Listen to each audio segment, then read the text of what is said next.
Everyone can see my screen. Awesome.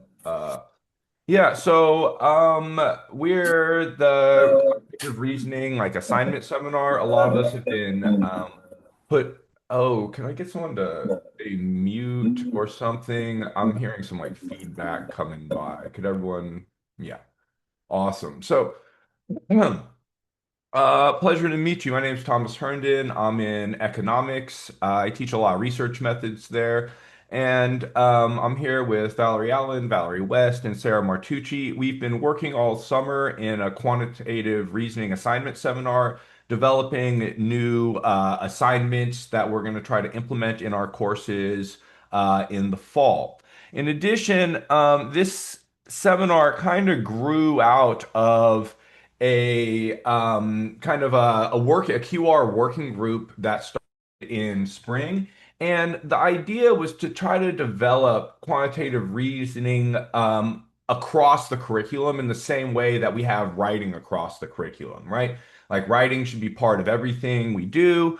And so tried to implement consistent writing standards across the gen ed curriculum. But quantitative reasoning is very much in the same boat. And, not everybody needs to be a wizard proving the central limit theorem, but thinking about basic quantitative relationships is a pretty fundamental part of life. There's a real quantitative dimension to reality, and having tools to describe it and understand it, understanding research, or just any of the basic things, it's a real important thing. And so we've kind of got together to brainstorm what we'd like to see from John Jay students in the kind of this general ed sense, as well as kind of try to develop a stock of assignments, a little assignment bank that any professor could go and peruse through if they're a little time constrained and want to implement QR in their courses, aren't 100% sure,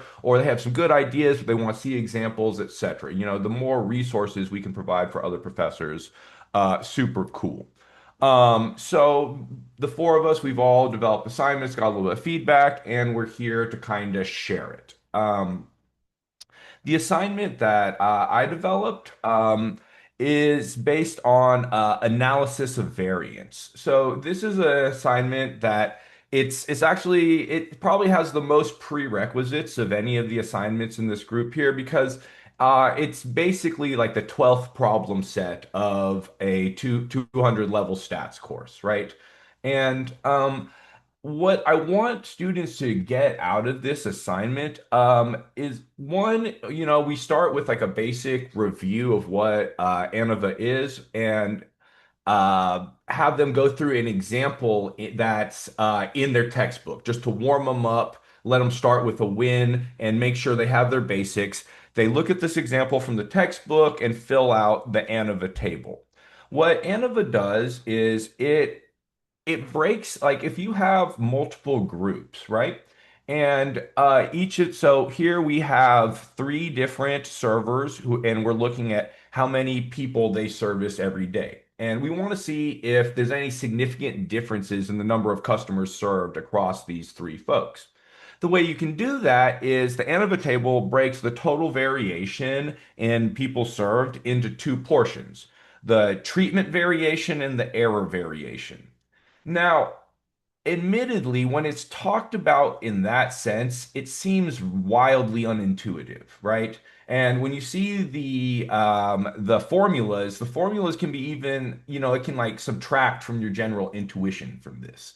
That being said, these categories are the basic fundamental dimensions across where like that we compare groups with. It's these fundamental tools for group comparison. And so what I want students to get out of this assignment is to be able to translate these very abstract technical words or symbols into plain English so that they can see these are basic things that we all see and they can see what these dimensions are. And so first they start with this, which is something the answers are in their textbook. So this is an in-class example. They start with something just to warm them up to make sure that they can fill it out and they have all those basics then. And then I start asking them to translate things, right? So the next thing is trying to translate this treatment variation and error variation into what they actually are. They're the between and within dimensions. So if we plot these three servers and the distribution of customers served by all of them, we have the individual server mean right here. And then you can see the three distributions, right? The amount of customers served by each of these three servers. Well, the treatment variation is the difference between these averages, between the individual server averages, and then the error dimension, the error variation is actually the within dimension. It's within it's this spread within each servers. And that's ultimately when we're trying to see, is there a significant difference in the number of customers served by these servers? The way we do that is comparing the between to the within dimensions. And if the between dimensions are bigger than the within dimension, then we can say there's a significant difference between the servers.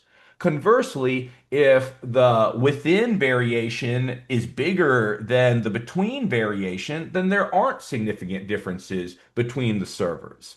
And these type of comparisons are fundamental for any type of group comparisons, right? Like you have within group or between group. Those are your dimensions. And that's super important for understanding things like controls and regressions, right? Like controls match people within groups, and you compare people within groups that are defined by your controls, right? If you control for like SAT score, then you're matching people with like a 1400 SAT and looking at the variation in treatment between these two, right? So that's these fundamental mechanics we're trying to get them to see. Then we show, because this is just obviously a canned example, then the next thing I do is I show them where this logic has been used in terms of like really important scientific findings that advance social justice, right? So the American Anthropological Association has this important statement on race that they developed in, actually, I believe this was even the late 90s. So anthropology is very interesting because it really had to look deeply at its starting point, where it started, and self-correct. Because unfortunately, anthropology, when it was, around the late 1900s, or sorry, the late 19th century, the turn of the century, it was explicitly eugenicist, right? People like F. Galton, one of the creators of regression, talks about regression to the mean in a eugenics context, right? And so they they had to interrogate this deep racism at the core of anthropology. And one of the ways they did that, and they knew that, like anthropology at the late 19th century, it tried to create a scientific basis, a genetic biological basis for race. Well, we know that that's false. There isn't actually a biological basis for race. It's all socially constructed, and it was socially constructed as part of these historical colonial imperial projects, very much tied to unjust social hierarchies and the like. Well, if you read this statement on race, the key part of how we know that race is not biologically founded, it's this sentence right here. Evidence from the analysis of genetics, e.g., DNA, indicates that most physical variation, about 94%, lies within so-called racial groups. Conventional geographic racial groupings differ from one another only in about 6% of their genes. This means that there is greater variation within racial groups than between them. So you can see there that within and between dimension, they're putting the ANOVA analysis of variance into plain English. And then I ask the students to kind of identify that. Can they see that? That's what they're saying, right? The first question I ask is, remember that ANOVA compares two dimensions, variation due to treatment with random variation. In the context of the statement, what are these two dimensions? What are the two everyday words used to describe these two dimensions? It's within and between, right? These are fundamental things we can see, and we can see how they're used to dismantle one of the biggest intellectual bulwarks of injustice that one of the central struggles of the 20th century. And then I asked them, what does the statement mean when it says there is greater variation within racial groups than between them? That means there's no significant differences between human populations, genetically speaking. There's more variation within than between. We're all one, etc. The end of this says throughout history, whenever different groups have come into contact, they have interbred. The continued sharing of genetic materials has maintained all of humankind as a single species. And it's true. I'm half Chinese, right? Like my mom was part of the 1970s immigration of Chinese folks to Texas, and that's where I come from. And I confused a lot of people in Texas growing up because their racial categories didn't really have a place for me, if you will. But that's how we know it's social. And then finally, I give them the ANOVA formula in symbols where you can decompose the total variance into the variance of the conditional expectation and the average of the conditional variance. And if you look at these symbols, like it's enough to like make your eyes bleed. You can just like scare an entire room of even smart folks by putting some conditional expectations and conditional variances on the board. But the variance of the conditional mean is just your group average. So the variation of your group average, that's between, right? That's how these group averages vary. And then the average of the conditional variances, those are the variances of each person, and that average is the within. And so you can see this right here is between, and this is within. There you go. I know like it looks terrible when you write them in terms of conditional expectations and variances, but between and within, it's English, right? These are things you can put your hands on. They're not just abstract concepts in the brain. So that's kind of my assignment. That's what I was hoping to accomplish with it. Basically, try to confront students with stuff that seems very abstract, arcane and horrible, and then get them to translate it into everyday concepts that they can see everywhere. And it'll give them the fundamentals of group comparison that they'll need at higher levels of research methods to understand well-controlled comparisons. Thanks. I think Thomas, I think I'm next. So Okay. can we go to my PowerPoint? With and thanks for doing this. Sorry about my browser issue. With my assignment, we're going to the other end of the spectrum because my students will have zero. This assignment has zero math content in it. You may be wondering why I'm doing it here, but I hope it'll become apparent. I'm going to be actually teaching this in next week when I meet my class for the first time. And just to give you some context here, this is Math 106, which is liberal arts math. It's in the Gen Ed required core. And what makes this class different is that it is not a prerequisite for any other class, any other math class. So I mean, being a 100 level class, my population will mostly be freshmen, although there are some more senior students just filling out requirements. But it will also have many math anxious students as well as math competent ones. Can we go to the next slide, Thomas? So as you can see, these the learning objectives for my actual class are really quite basic. And I have highlighted in green the two ones that are motivating the assignment that I'm going to share with you in a few minutes.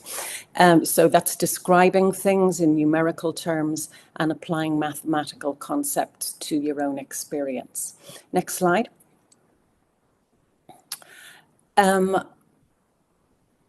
Before I share my assignment, this is a sort of an overview of their written final, because everything that they do is going to be this final, and it is It is basically their own research project. So every student identifies their own something that they're interested in, and they plan a research question about this topic. They then conduct either an observational study, like a survey, or some kind of an experiment, and then they have to represent their data and analyze it. You could think of this final as, I think of it as the equivalent of basic comp, English 101, which is also in the required core, because in that class, every student picks their own topic of something that they're interested in, and they learn basic skills like an annotated bibliography or how to look for authoritative sources, and they use those skills to conduct their own research. Something similar here in this class, only the skills they're acquiring here are some very basic statistics. Next slide. I'm nearly done with my overview. Just to fill it in a little more. The first half of semester is a dummy run of a topic. They pick their own topic, and they do as much statistics on it as what they've learned to that point. And then at the midpoint of the semester, they have the option of expanding their dummy run, their first project in some way, or they can scrap it and pick an entirely new project, and that will then be their final. Next slide. Sorry for the textiness, it's a hideous looking thing, but I've highlighted the key activities there. This is classwork. I'm going to be doing this in class Friday, tomorrow week. And the students will basically, they'll do a little brainstorm first where they identify more than one topic. They'll explain what is motivating their interest, and then they interview each other. They'll work in twos or threes, and instead of coming up with numerical questions about their own work, they'll be asking numerical questions about their partner's work. So, for example, if somebody picked female R&B artists, which is what one of my students last year picked, the kind of question you might ask might be, how does the average income for top female R&B artists compare with the average income for top male R&B artists? In other words, the challenge is to take something qualitative and ask quantitative questions about it without actually needing any math to do that. That is the first step for the whole thing, and it's surprisingly difficult as well to get them to frame a question that they can generate the data for realistically, finding a question that's not too broad and that's not too narrow. Then, Thomas, next slide. Their homework then, based on the classwork, will simply be to refine and to write up what they worked on.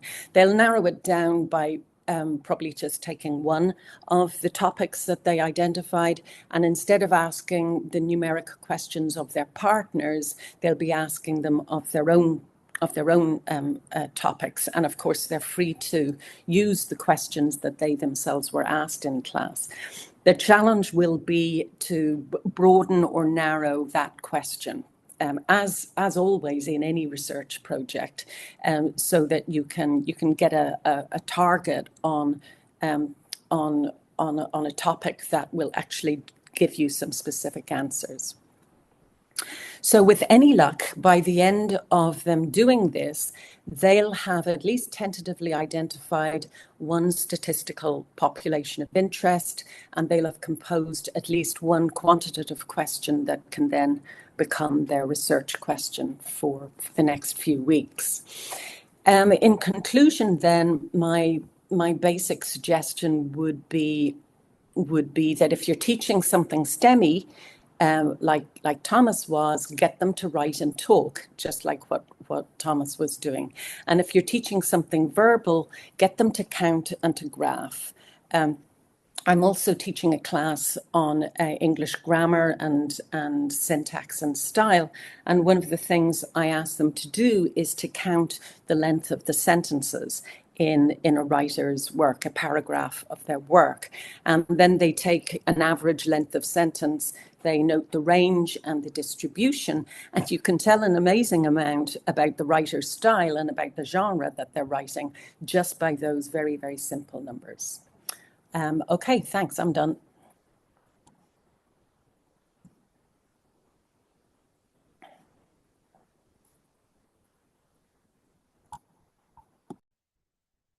Thanks for that, Valerie. Really cool to see how you do that in the intro math class. So next up, I am going to be discussing Social Explorer, which is a data mapping tool. I'm going to be toggling back between the PowerPoint, which you can all see, right? And the Social Explorer. Thank you. Database, as long as my internet can keep up. So what I want to show you today is a tool that can be used interdisciplinary. I'm going to show you how I use it in a sociology class. So it is a data mapping tool that also creates tables, and it's coming from various surveys and data sets. It started with the American decennial census, which we've nearly all filled out, right? We all have experience with that. But it's gone on to include the American Community Survey, data on health, data on crime, data on politics. We have access to it through the databases link in the John Jay Library. I'm going to show you how to use it, how I use it in my classes for students to develop quantitative reasoning skills. And fun fact, it was developed at Queens College by a sociology professor named Andy Beveridge. I'm going to show you the website in a minute, but before we get started, this is kind of where it falls within the quantitative reasoning skills that we as a group have been pulling out that we want to have as learning outcomes in our gen ed classes for our students.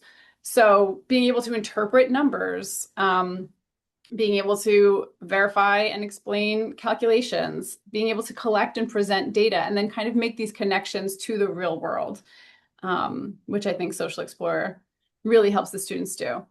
So the assignment I'm going to show you, it's from a 200 level sociology course where the students create a neighborhood profile. It could really be relevant in so many classes, humanities, social sciences, any field that deals with statistics. Something that's nice about this is you can also get personal with it, right? So the students can look at like their own neighborhood if they wanted to.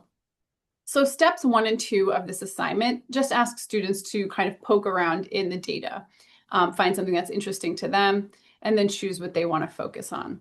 Depending on the type of class that you're running, you might want to change these steps. You might want to remove some of the choice, make things more specific. You can explore the site and think about how it makes sense to use in your own class. But they do have these pre-made reports. So let me toggle back to the website real quick. So they have, you can play around in here again. It's under the databases link. On the library, they have a thing called Data Snacks, which is like basically a little interactive blog that they do, a place where you can create tables. Today, I'm going to show you how students can explore data that's just mapped right onto a map of the United States. And there's plenty of YouTube videos to teach you the ins and outs of using this website. So the data here goes all the way back to 1790 because it's the decennial census. So really, yeah, something cool to use in a history class for sure, even to just discuss how the census has changed, how the types of questions have changed over time, what that means for American society. So for each variable, it shows you the different possible ways that they measured it. So for example, looking at 2023, there's all of these variables that they collected on the American Community Survey. If we click on education, it's like, okay, these are the different options that people had for answering that question. But then they've also kind of spliced the data in their own ways a little bit. So you can look at highest educational attainment for men versus women, and you could map that out and look at the differences on them. So the students would choose from this list, kind of looking through variables. What is it that they want to focus in on? And then they would come to, I took a bunch of screenshots because I wasn't sure if Zoom was going to cooperate, but we can skip ahead here to step number 3, which is now that they've seen the data, now that they've had fun exploring that, what's a question that you could potentially answer about your social world, about your neighborhood, whatever the overall assignment is? where you can use this data, right? So the independent variable in my class is either space or time, right? They're going to look at different places, or they're going to look at the same place over different time periods and think about, how has this place changed, or how is this place different from another place? So they come up with a question. Two examples: has the family composition of this neighborhood changed over time between 1980 and 2020? Meaning, do people live in families or in roommate situations or alone, more or less over time? Or on average, is Westchester County higher income than Kings County? These are things that are tangible for students, right? Like they understand what these things mean on a day-to-day level. And so now that they have this sense of data, they might have to go back and return to the data set and say, okay, like based on my question, can I definitely answer this question based on the data? Do I have to change some of the variables? Are there other variables that might be interesting related to my research question? So there's a little bit of back and forth with the data that's available, the question they want to ask, and then, ooh, did I think of something else? Was I inspired around another question? And so then step 5 is them playing with the data. And so I'll show you a little bit what that looks like. So if we're looking at that first question about family composition from 1980 to 2020, there's a cool thing you can do in Social Explorer, which is you can compare the maps side by side, but you can also compare them in a way that you can swipe back and forth. So I'm going to show you that one for today. And again, I'm not trying to give you a Social Explorer tutorial. Again, all that's readily available online. So I'm just going to go through this quickly. But I'm going to select 1980 on this side, and I'm going to look at family structure. And I want to know how many non-family households are there in the area. And then we're going to look on the other side here. We're going to change that to 2020, which is the last time that question was asked on a large scale. And I'm going to choose the same variable, non-family households. And I'm going to just plug in the zip code for Williamsburg, which is a neighborhood in New York that I've done a lot of research on.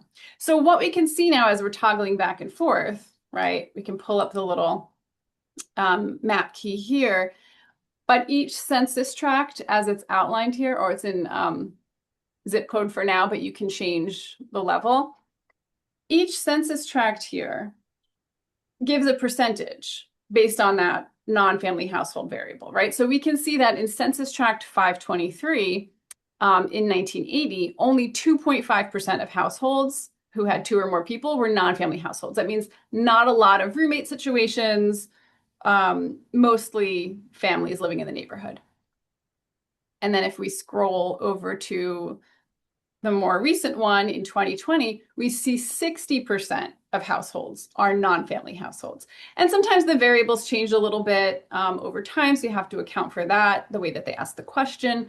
But that's a pretty big difference, right? Going from 2% to 60%. So then with that data, and really the only information students really need to understand mathematically before doing this is understanding percentages and rates.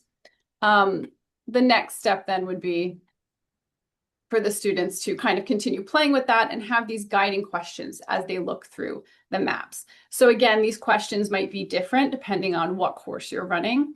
So I asked them, how are these percentages similar or different over time and space? What overall trends are you noticing? Zoom out. Was this specific just to Williamsburg, or is this the case for Brooklyn, or is this the case for the whole country?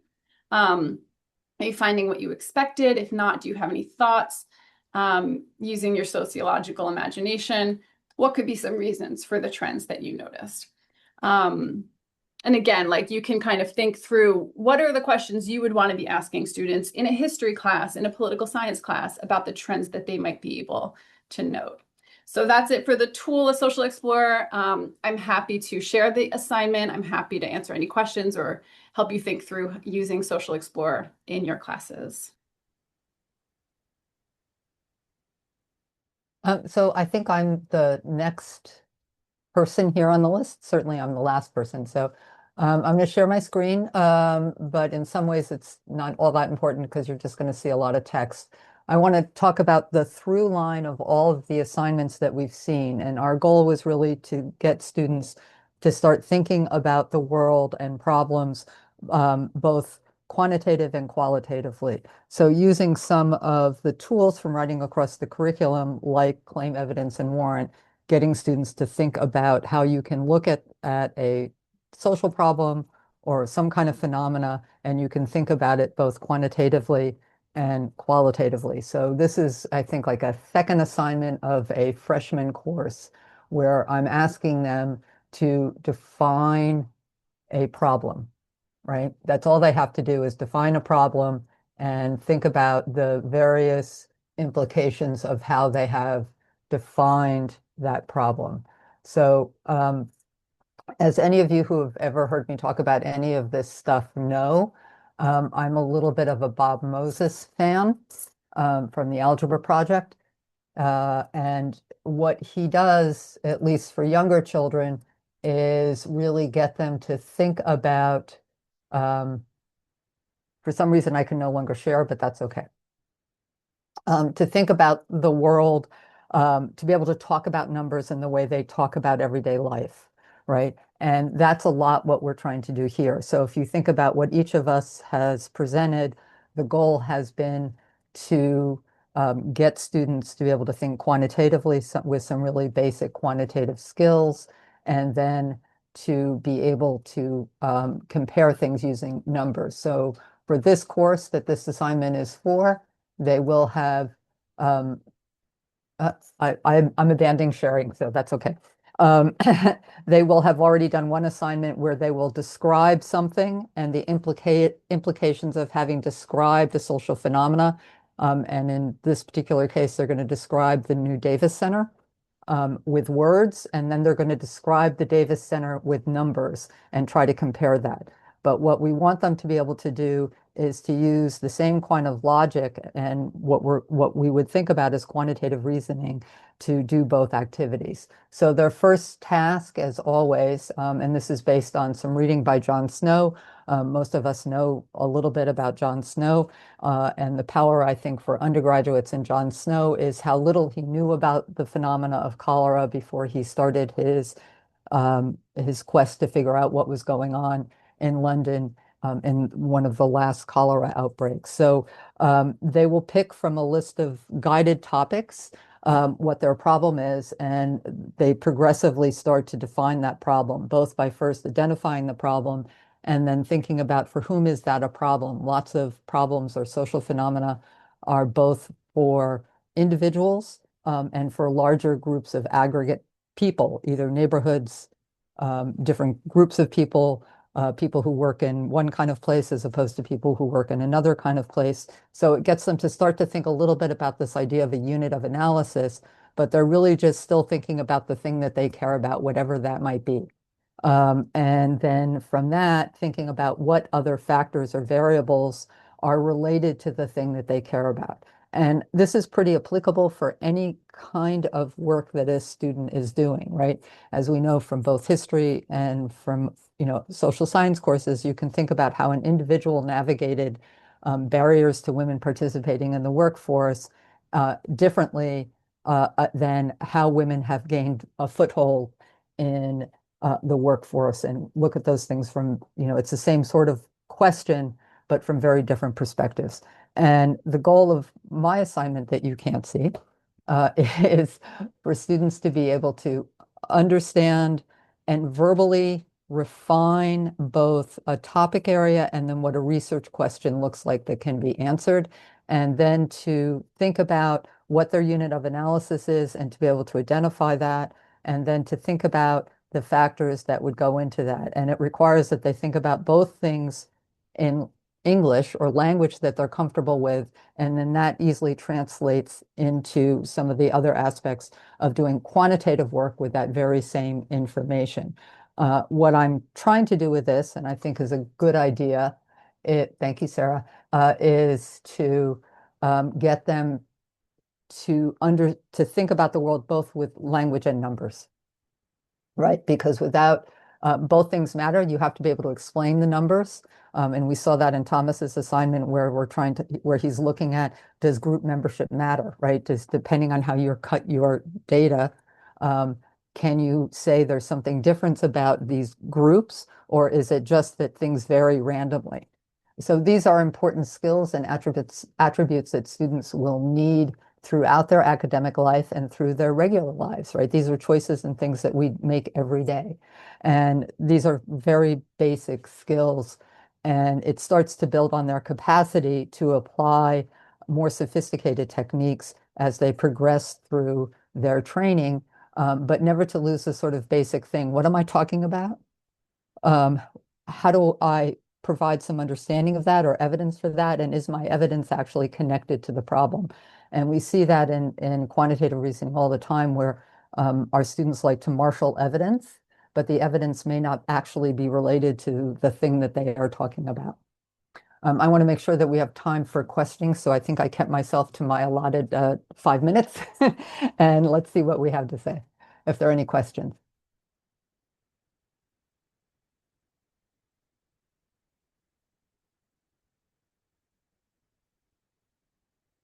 Any questions for any of us?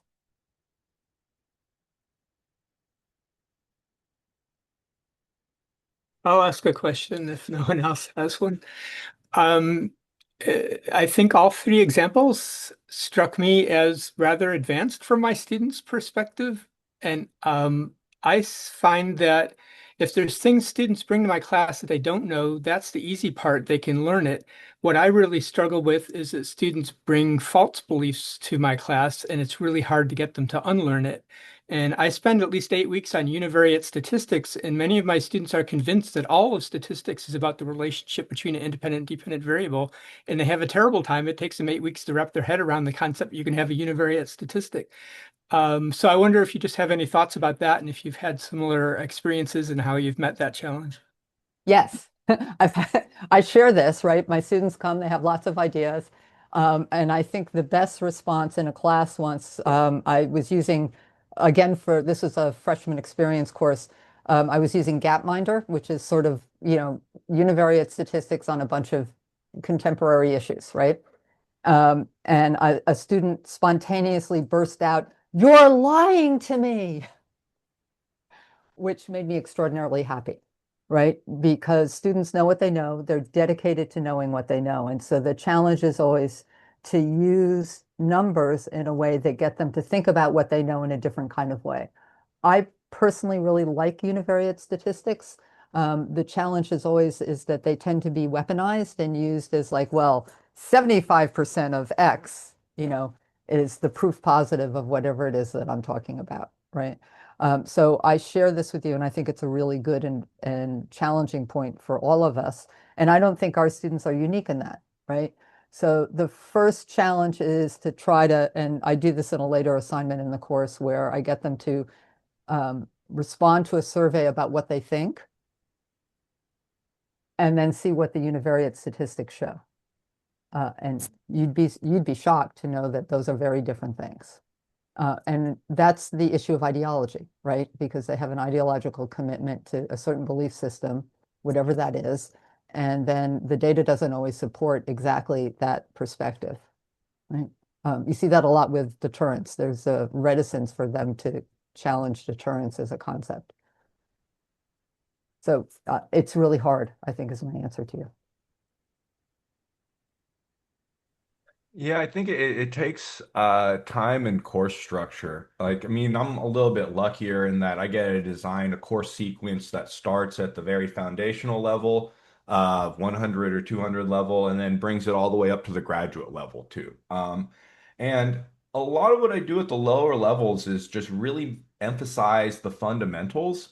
And then I have a grading structure that makes sure that they don't leave any stone unturned or that they correct their errors. So a lot of what I do is a lot of the points for their assignment is by completing revisions on the assignment, right? So I kind of grade for actually completion, right? They turn it in. The first step is turn it in on time and do their best effort at all parts of all questions. And then I release the solutions. They have to look at the solutions, correct anything that they didn't do perfectly, and write a sentence or two about what misunderstanding caused the error and how they know that they fixed the error, that they've learned what they needed to learn, so they understand the concept. And building through that and with everything building on itself, that's the best way I find to help them out with their fundamentals. We start with the fundamentals of probability. So all like, how do we describe the distribution of a single variable? Then we'll get into multivariate distributions, joint distributions and the like. They learn all about, averages and conditional averages and variances and the like. And then we'll get into the statistics where I'll make them, I don't know, derive the sampling distribution of, the sample mean, stuff like that. And by the time we get to ANOVA, they've got a lot, right? Like they've proved the properties of expected value and variance. They can use them to do algebra. They can think deep thoughts about averages. And it's the constant build and the emphasis on the fundamentals, getting them to translate the concepts into real words. Like, I honestly care less about whether if they can calculate a standard error versus do they understand what a standard error is. Because I mean, like, the computers calculate our standard errors for us. I mean, great, right? Like it's sigma squared over, or sorry, sigma over root n. But like, there's actually a lot of different standard errors. You can have different degrees of freedom adjustments, and the whole all your statistical software will give you a lot of options for that. But ultimately, they're just a standard error, right? And can they read a paper and understand what that is, etc.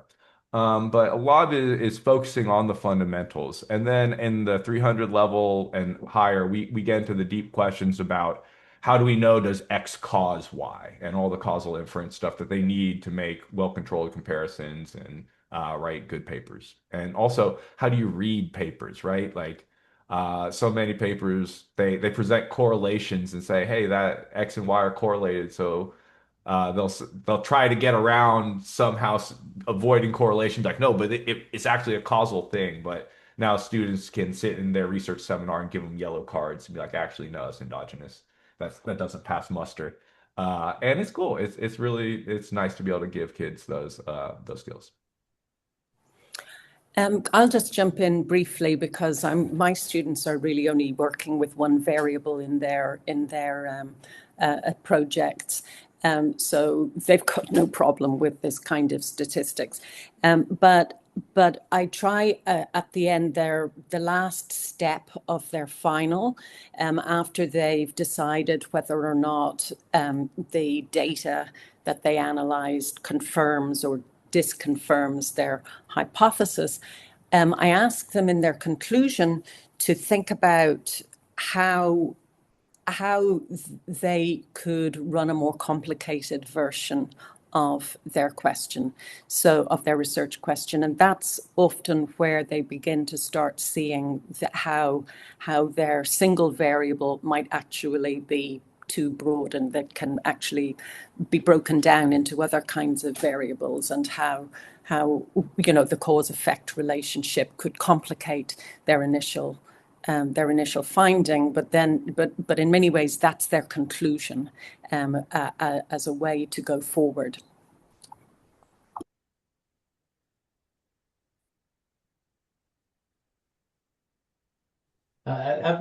Thank you all for doing this, and I've got a question for Valerie Allen. Valerie, what do you in the research questions that your students come up with? What are some examples of those, and how do they investigate those? So is it something that they're dealing with in their own lives, or is it something that they're trying to explain in the outside world, or what kind of research questions they usually come up with? Thanks, Jim. They very much have are drawing from their own experience. Thomas, could I ask you to open up my presentation again? Because what I did, the last few slides was actually a presentation from last year of a student. She changed her. We go down to the slide, scroll down a bit. There, thanks. Johanni changed in midterm. She came up with a new research proposal. Her first research proposal was her batting averages, and she was doing she was sort of figuring out her different averages. But in this one, she had started an online business with her boyfriend to sell caps, and she had the full range of cap sizes, and then her research question was basically about what size cap should they have the most stock in. And so I loved the fact that this was absolutely real knowledge for her. And I'm pretty sure that most students, if not all, picked something that touched their lives in some ways. There were a couple of assignments of projects that didn't do so well and that were really sort of dealing with rather general abstract stuff, where they couldn't get their hands on satisfactory data. Um, but most of them, they ran experiments on, how fast they could skip in, after a certain kind of breakfast and things like that.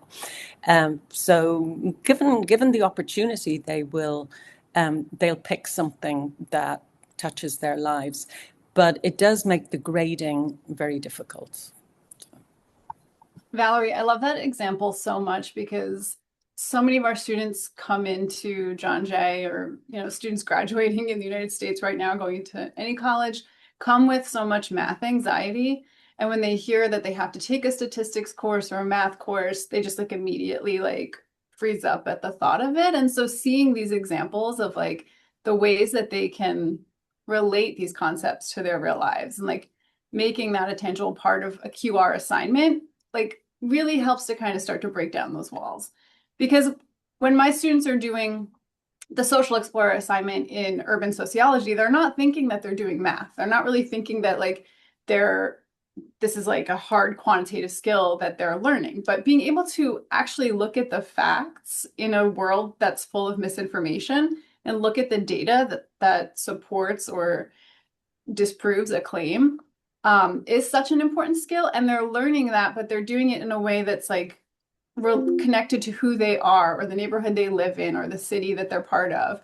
And I think for all of us, when we're trying to create QR assignments or assignments that are building students' QR skills, it is so important to remember that it should connect to their day-to-day lives in some way. It should connect to the world that they understand. Thanks, Sarah. And I love this social explorer, which I hadn't known about. I mean, not just history. I mean, it's obviously got applicability to history, but teaching a novel, for example, that's has a particular setting, could generate some really interesting sort of questions around about the novel that would help. It's got a lot of application of transferability. Definitely. I tell students all the time when we start looking at it, I'm like, this is one of my favorite websites on the entire internet. And they're like, okay. And then they get excited about it when they start playing with it. I mean, I'll go on vacation somewhere and I'll be like, I wonder, and just come up with a question and start looking at the site and just thinking about how is this place? Why is this place the way that it is? What are some of the historical trends that have potentially impacted it? So it has a lot of applications outside of the classroom for sure. I'd say one thing too that, dealing with the math anxiety is one of the biggest challenges of teaching quantitative courses really anywhere. And I think a big way I address that at least is that a huge portion of their grade is just completion assignments. Now, it's not easy to complete these assignments because they have to do them right and correct anything that's wrong. But that's so much better in my experience than the normal problem set format where they do a problem set, you give them a C, and then they don't look at the problem set ever again. Because in so many of these traditional math courses, it's only negative reinforcement. If you don't do exactly what the professor tells you in the exact way and make the computation in that exact way, they're going to punish you by giving you -1, -2, something like that. And that's traumatizing. That's terrible. I really disagree with that type of negative reinforcement only pedagogy. It gets students focused on the wrong things. Did I do it? was I do my obedience training correctly rather than actually thinking about what they're doing. It focuses much more on computation than actual concepts. Computation is somewhat trivial in my book. It's what the computer is for, but the concept is what we really need. And so I think really having a big part of their grade being completion assignments, it makes them focus on the process of doing their best effort, fixing anything that didn't go right the first time, and thinking about what they learned from fixing it. And not so much focused on just the pure number of the grade or anything like that. And so I found that that's a really a useful, actually like changing the course structure to make them focus on the right things, and not just a pure negative reinforcement. I think that's like a huge part of how you deal with math anxiety because everyone's been traumatized by these punitive structures. There's that famous Lockhart's Lament paper that said that if we were trying to consciously devise a system to make students hate math and miss the beauty of it, we couldn't do a better job than what we have at the K to 12 level. So I'm kind of that opinion too. I didn't really do a lot of math actually until I was an adult, until basically my junior year in college. I started thinking, okay, maybe I need some of these quant skills. And so, yeah, I empathize with the students and I try to make a structure that doesn't punish them for making mistakes. That's a normal part of the learning process. Why punish them for it? Well, and also I think there are two parts to the math anxiety at John Jay. One, there are some math deficits. I taught a course many years ago, and students didn't actually know how to make a percentage. These were incoming freshmen. So there's some real skill stuff, but most, even your stats course, other than a square root, which no one makes them calculate by hand, the math skills are fairly basic. They're addition, subtraction, multiplication, right? The sophistication is, well, if I'm going to make a percentage, what's underneath that line? So figuring out what's a denominator and what's a numerator become important questions for them because they're representational of larger concepts. So I find when I focus on that stuff, I'm more successful in dealing with the math anxiety, right? Because most of them have some basic math skills they can add and subtract. Those are not complicated skills. They basically do it frequently. And you can build on what they are comfortable with and start getting them to understand conceptually that math, like words, is representational, right? And that is, I think, a big component of dealing with math anxiety and getting them to understand in a more sophisticated way when they're bombarded with sort of statistics all the time, because they are.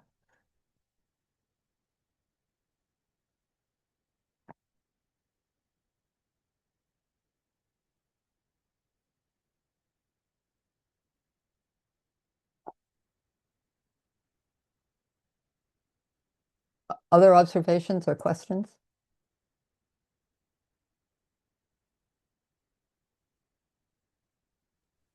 I might just add, don't underestimate the power of just on the first day of class, reassuring them that they can all do this and, get an A in the course if they apply themselves.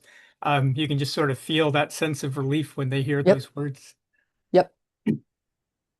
Um, uh, and I think Thomas, you're onto something, although, our grading structures might be a little different.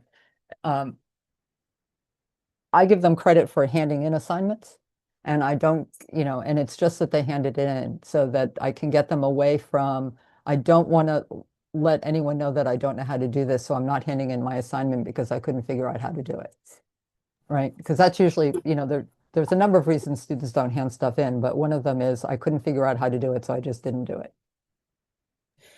I'll just chip in as well that with dealing with tests and things like that for the math anxious, or any kind of right wrong kind of answers, I if they get it wrong, I give them the chance to get most, if not all, of their points back if they're able to explain what they did wrong. Rather than fix it to get the right answer, they have to explain why they misunderstood what they got wrong. And I find that when they do it, they won't always do it, but that can be quite a useful strategy to relieve the anxiety and also to help them value their mistakes. So I'm going to be the mean person in the room and just remind us that we officially end in a minute. So if anyone has any last thoughts that they want to share, you have a minute.